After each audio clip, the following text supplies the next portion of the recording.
तो इस समय आपको दिखाई दे रहा है मेरे सामने एक GSC कंपनी का कैसेट रिकॉर्डर, ठीक है। और ये रहा इसका बॉक्स। और मैं आपको बता दूं कि ये वर्किंग कंडीशन में नहीं है और इसको मैंने खोल के देखा था, ठीक है। तो इसके जो इस ये ट्रांसफार्मर वगैरह ये है, ये रखे, और हम इसको खोल के आपको दिखा भी देते हैं कि क्या कंडीशन है इसकी। तो जैसा कि आप देख रहे हैं बॉक्स की कंडीशन कोई ज़्यादा ख़ास नहीं है, ठीक है। बॉक्स की हालत ख़राब ही है। तो बॉक्स को करते हैं एक तरफ और हम देखते हैं इस वाले कैसेट प्लेयर को। तो दिखने में तो खैर ये थोड़ा सा अच्छा दिखता है क्योंकि छोटा सा है और पेंच वगैरह इसके नहीं है क्योंकि इसकी हालत कुछ ज़्यादा ही ख़राब है। और आप देखेंगे तो ये ढक्कन है बैक साइड का, यहाँ पर आपको एक स्पीकर मिल रहा है और ये है एक मैकेनिज़्म, ठीक है। तो ये मैकेनिज़्म थोड़ा सा अलग टाइप का मुझे दिखा क्योंकि आप इस मैकेनिज़्म में देखेंगे तो ये इजेक्ट भी कैसे काम कर रहा है। अभी तो ये इजेक्ट भी काम करता है, ठीक है। और ये है इसका मैकेनिज़्म और ये है इसका स्पीकर। और मैकेनिज़्म का पता नहीं कि चालू है या नहीं है। मोटर को मैं एक बार चेक कर सकता हूँ। तो मोटर चेक करने के लिए इसे खोलना पड़ेगा। हाँ, मोटर चेक करने के लिए इसको खोलना पड़ेगा। और ये इसके अंदर से कुछ पार्ट निकले हैं जिसको मैंने खोल करके और अलग कर लिया है क्योंकि इसके अंदर ये खाली बस रखे ही थे, ठीक है। ऐसा नहीं था कि ये जुड़े हुए थे, रखे ही थे, इसलिए मैंने इसको अलग कर लिया। तो ये रहा इसके सब पार्ट्स और मैं आपको दिखाऊं कि कौन कौन से पार्ट्स हैं इसके अंदर। हाँ, तो इसमें एक मिलती है, एक ये छोटा सा बोर्ड है और जिसमें लगी है IC 3810 और ये मेरे ख्याल से रिकॉर्डिंग वाली IC होगी क्योंकि इसमें रिकॉर्डिंग स्विच लगा हुआ है और मैं समझता हूँ कि शायद ये मोनो होगी। तो आप देख ही रहे हैं बोर्ड की कंडीशन। अब ये बोर्ड चालू है या नहीं ये मुझे नहीं पता।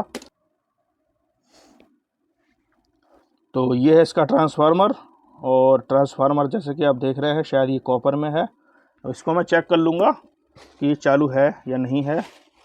और यहाँ पर आप देखेंगे तो इसका एक ये वॉल्यूम का नॉब भी पड़ा है, ये एक स्विच पड़ा है, ठीक है। लेकिन इतना ज़रूर है कि मैकेनिज़्म वगैरह और मोटर वगैरह शायद चालू होंगे। तो मैकेनिज़्म और मोटर चालू होना चाहिए बस, बाकी ऐसी कोई दिक्कत नहीं है। और ट्रांसफार्मर भी शायद चालू ही है इसका, स्पीकर वगैरह भी हम अभी देखते हैं आपके सामने ही खोल करके। तो इसको मैं खोल लेता हूँ और फिर आपको दिखाता हूँ इसके मैकेनिज़्म की कंडीशन। तो ये इसका मैकेनिज़्म मैंने खोल लिया है, ठीक है। और मैं इसके पेंच पहले एक साइड में कर देता हूँ। ये रहे इसके पेंच जो इसको हम कर देते हैं साइड में। और ये मिलता है हमें मैकेनिज़्म। तो मैकेनिज़्म की कंडीशन तो मुझे ठीक लग रही है। और ये आप देखेंगे तो यहाँ पर कोई पिंच रोलर वगैरह कुछ भी नहीं है, केवल एक ये व्हील लगा हुआ है जो कि ये इस तरीके से काम करता है, ठीक है। और ये रहा रिवर्स फॉरवर्ड। तो मैं पहले इसकी मोटर चेक कर लूँ एक बार, और मोटर चेक कर लेते हैं ताकि हमें पता चल जाए कि क्या कंडीशन है इसकी मोटर की। तो ये मैंने पावर सप्लाई दे दी है, ठीक है। और यहाँ पर हम मोटर चेक कर सकते हैं। मैं मोटर चेक कर लेता हूँ।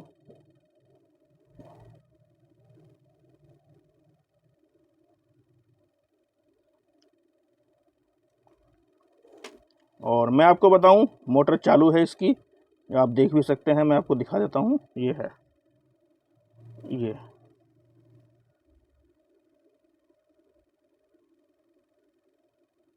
ठीक है।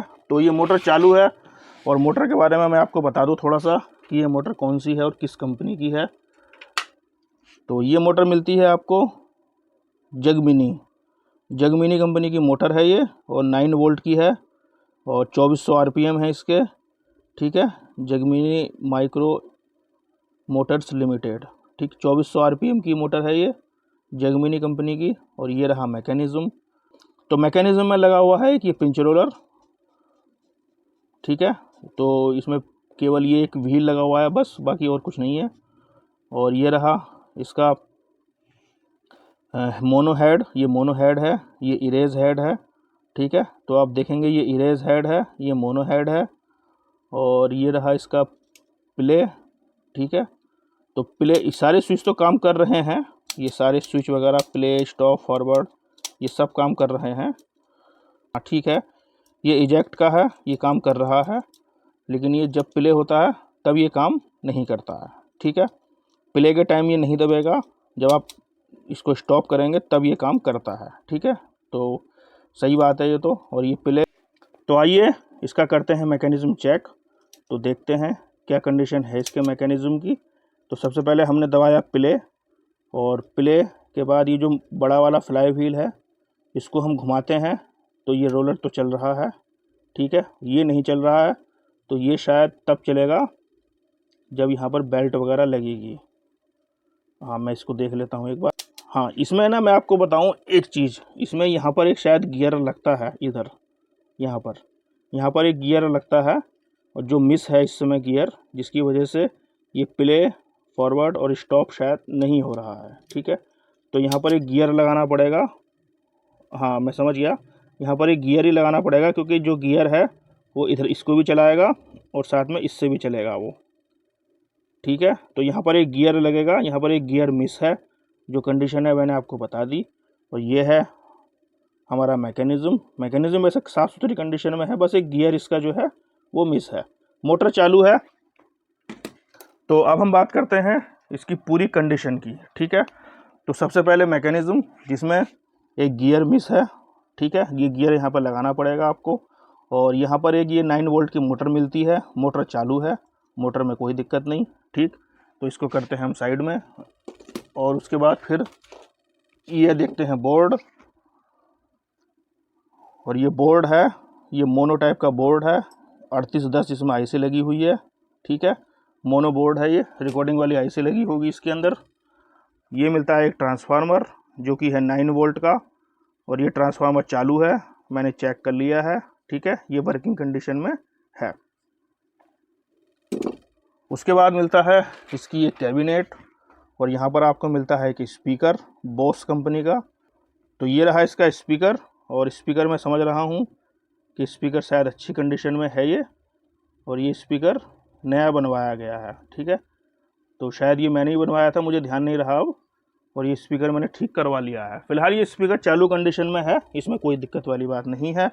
तो ये रही कैबिनेट, और ये सब इसके पार्ट्स रहे। तो इस समय जो चालू चीज़ें हैं वो इसका स्पीकर चालू है, ट्रांसफार्मर चालू है, मोटर चालू है, और मैकेनिज़्म में एक गियर पड़ेगा, और ये जो इसका सर्किट है इसके बारे में कुछ पता नहीं कि ये चालू है या नहीं, ठीक है।